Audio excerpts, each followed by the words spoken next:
de l'Ittihadiyya.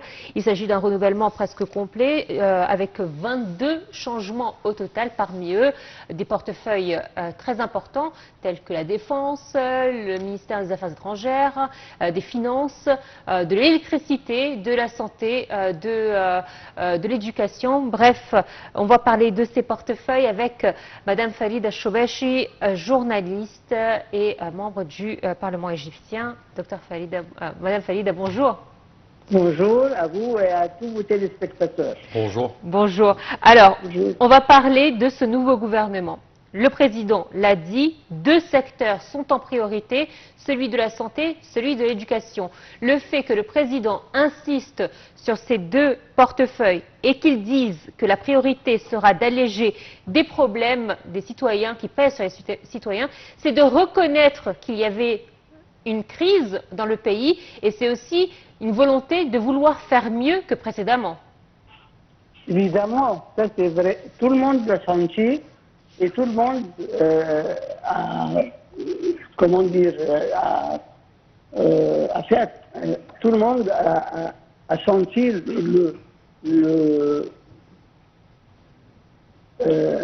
les problèmes qui ont posé au... Oui, non, cette fois, tout le monde en Égypte, presque tous les gens que j'ai vus et avec qui j'ai discuté, ils ont senti que ce gouvernement-là, vraiment, a été constitué pour répondre à tous les besoins des Égyptiens et à sortir l'Égypte de l'état de presque instabilité quand il y avait, c'est-à-dire pas seulement ça, ou bien de la nonchalance. Non, là maintenant, il y a un gouvernement qui va travailler et qui va rendre compte au peuple et à la population chaque fois. Et puis le président a aussi conseillé une chose très importante et très efficace dans notre vie. Il a demandé au ministre de discuter avec le peuple. C'est-à-dire tous qui ont des problèmes peuvent il faut leur ouvrir des portes pour parler de tout ce dont ils ont besoin. Et ça, c'est du jamais vu avant ça. C'est vrai. Et ça aussi, ça c'est-à-dire confirme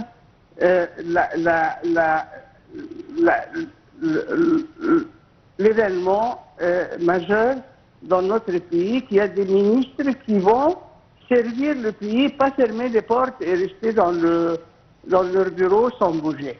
Oui. Madame Farida, quand on voit la répartition des ministres, on doit noter quand même qu'il y a deux vice-premiers ministres, Dr Khaled Abdel et général Kamel Wazir.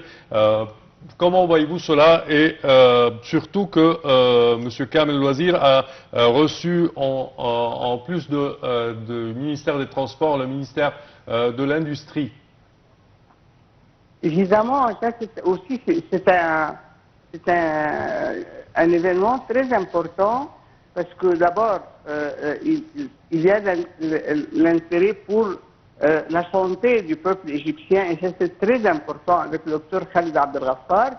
Il y a aussi avec le ministre Kamel Wazir, il a prouvé pendant des années qu'il a fait des miracles dans le domaine de l'infrastructure et le domaine les routes, du renouvellement, je dirais, renouvellement de l'infrastructure. Tout, oui. Tout. Et dans l'intérêt du peuple. Et là maintenant, il va ouvrir de nouveaux horizons pour la jeunesse égyptienne dans le domaine de trouver, d'être formée pour travailler et dignement. Et ça, c'est très important parce que vous savez, le peuple a senti que ce gouvernement-là est constitué pour servir le peuple égyptien, pas pour être dans Monsieur le ministre Votre Altesse, je ne sais pas, votre quoi, tout ça, c'est pas c'est une période de sérieux dans le travail du gouvernement, et ça rassure beaucoup les Égyptiens, et ça nous donne un sentiment d'optimisme pour l'avenir. Alors, 4 femmes figurent parmi le gouvernement. Ça reste peu par rapport au nombre d'hommes, mais c'est quand même un pas en avant, sachant que parmi les nouveaux noms, il y a Maya Morsi, qui est quand même connue pour son rôle dans le Conseil de la femme et qui a fait un travail exceptionnel. Et on espère qu'à son nouveau poste en tant que ministre de la Solidarité sociale, elle fera aussi des changements tels qu'elle l'a fait pour le Conseil de la femme, n'est-ce pas? Et elle l'a promis, elle a déclaré que vraiment, ça c'est un but pour elle. C'est-à-dire, Maya Morsi est connue et elle est respectée par tous les Égyptiens, mais il faut aussi noter que, c'est-à-dire, c'est le président Assisi qui a donné à la femme la chance de prouver, il lui a rendu son honneur. Comment dire, c'est-à-dire il y avait pendant l'année noire là, que Dieu le veuille qu'elle ne revienne jamais, on a vraiment vu que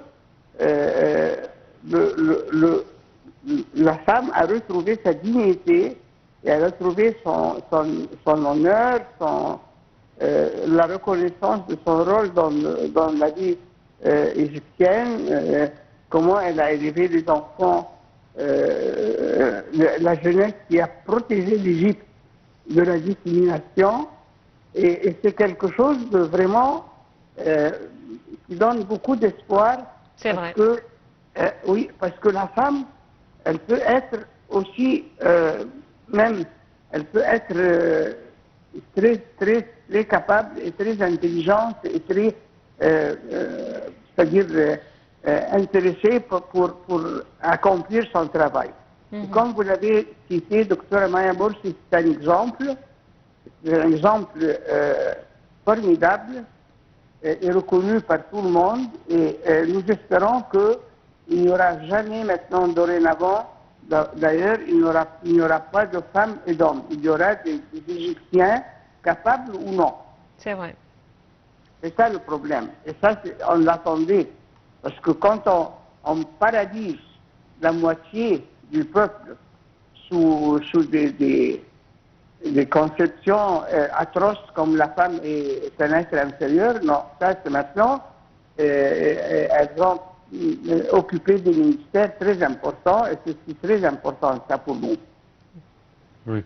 Madame Falida, également, quand on regarde de près ce gouvernement, on découvre tout un tas de défis, de problèmes auxquels ce gouvernement va être confronté. Alors, quand on regarde par exemple les investissements, le ministère de l'investissement étranger, des investissements étrangers, également quand on regarde le ministère de l'électricité et de l'énergie, on peut voir de vrais gros problèmes auxquels ce gouvernement va être confronté. Alors, comment voyez-vous cela? Moi, je vois qu'il devait être confronté à ces problèmes pour trouver des solutions.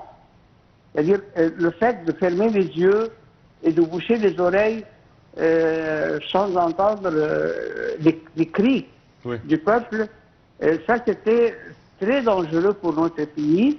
Mais heureusement qu'après la révolution du 30 juin, nous avons vu qu'il y a tous les jours, chaque fois qu'on se réveille, on trouve une réalisation. Et ça, c'est très très bien pour nous.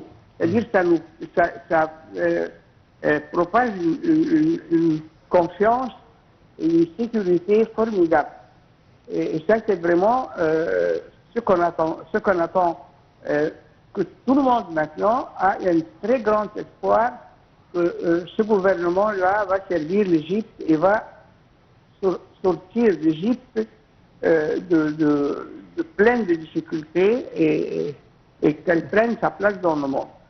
On l'espère en tout cas, Madame Faïda. Merci à vous d'avoir été des nôtres. C'est toujours un plaisir de vous avoir avec nous dans notre programme de Bonjour l'Égypte sur Night TV International. Merci infiniment.